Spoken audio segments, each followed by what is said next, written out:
I want to just really quickly introduce the topic of this session, which is sexism and coping with violence.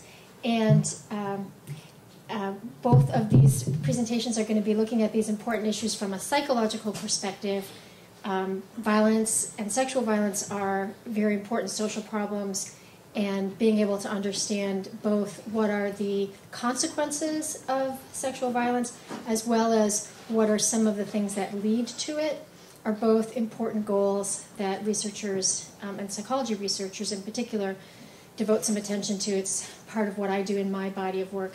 So Shannon is, her research looked a little bit at what some of the outcomes could be from being abused, including being sexually abused as a child. And Jessica was looking to try to see what were some of the predictors that relate to violence, and looking in particular at attitudes like sexism.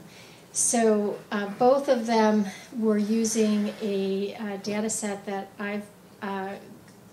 that's part of my research. That's a longitudinal data set looking at UCSC undergraduates and their experiences and attitudes around dating and sexuality and power. So they were able to plug into that data set, which was great. So Jessica Maines is going to speak first, and I'll just really quickly say she's one of our star psychology students. She is doing the intensive psychology major, which is a very rigorous program that involves extra coursework and also advanced research skills, and this FMP program fit right in with that. And she did a fantastic job researching the literature, and we were able to look and try to replicate and extend some analyses that were published recently in a high-quality journal. So she really set her sights high in terms of finding a challenging question to look at, and it was a delight to work with her. So without further ado, Jessica Maines.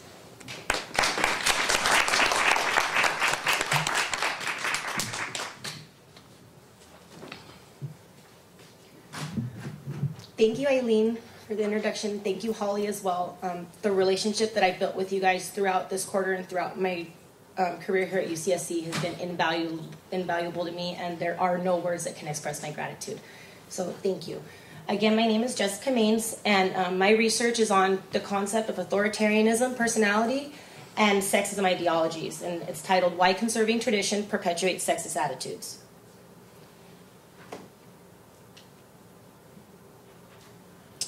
So the first concept, I want to familiarize you guys with a couple of concepts that I'll be using throughout the discussion of my research. So the first of which is ambivalent sexism. So sexism has been traditionally viewed as a uniformly negative concept. So when most of us think of sexism, we just think of negative ideals and traditional antipathy towards women. So Glick and Fisk in '96 developed a concept of sexism as a multidimensional concept. So they incorporated the hostile views, which, like I said, are what most of us think of when we hear sexism. So those are views like women seek power by gaining control over men, and most women get a kick out of teasing men by seeming sexually available and then refusing male advances. Benevolent sexism, on the other hand, is a little bit more subtle in our society and often goes unnoticed. So these are views like women should be cherished and protected by men, and a man is incomplete without the love of a woman. Also, women tend to have a superior sense of moral sensibility.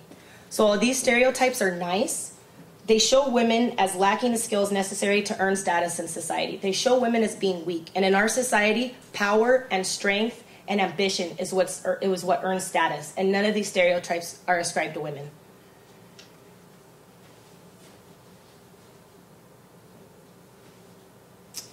So the second of these concepts is right-wing authoritarianism. Right-wing authoritarianism was developed.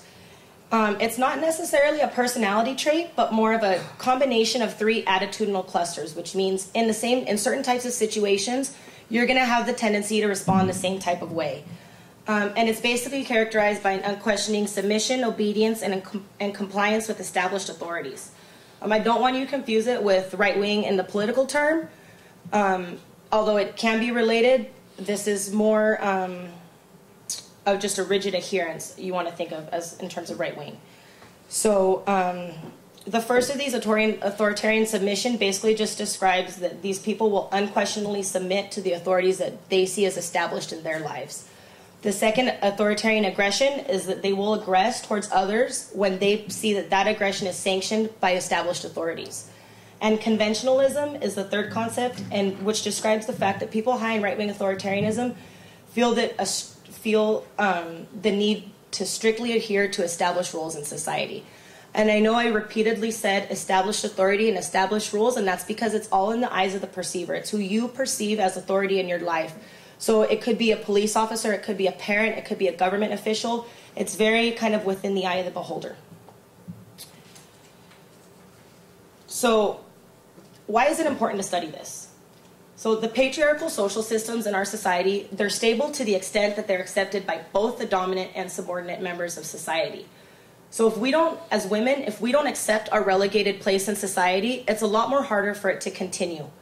So the benevolent sexist ideologies idealize and objectify women who conform to these traditional gender roles. And because they sound nice, they're appealing to many women, and a lot of women accept them. And hostile sexism works with benevolent sexism to provide a path to denigrate women who are perceived as competing for men for resources and status in society. So women who are seen as seeking power. And so they work together to legitimize these negative attitudes towards non-traditional women. So basically, benevolent sexism prescribes roles that women should do. And by saying women should act this way, it legitimates the denigration of women who stray away from these traditional weak stereotypes. So the previous research has shown that right-wing authoritarianism is also often discussed with another concept called social dominance orientation in terms when we discuss sexism. So people who are high in right-wing authoritarianism value social cohesion among in-group members. However, those in high in social dominance orientation, they desire a social hierarchy in which their group dominates over others. So they're two separate ideologies, although they're often discussed together. So because of the desire to maintain tradition, right-wing authoritarianism is often linked to benevolent sexism. And because of the desire to dominate over others, social dominance orientation is often linked to hostile sexism. And this specifically applies to men. For women, the different constructs apply because we have different in-groups and out-groups. So for women, the endorsement of benevolent sexism values is related to the acceptance of a male-dominant society. So it's basically related to accepting that women need this protection in society. Right-wing authoritarianism predicts a desire for social cohesion and adherence to tradition, and that's in any gender, but in women, this will produce, they can tend to express hostility towards women they see as challenging those traditional gender norms expressed in benevolent sexism.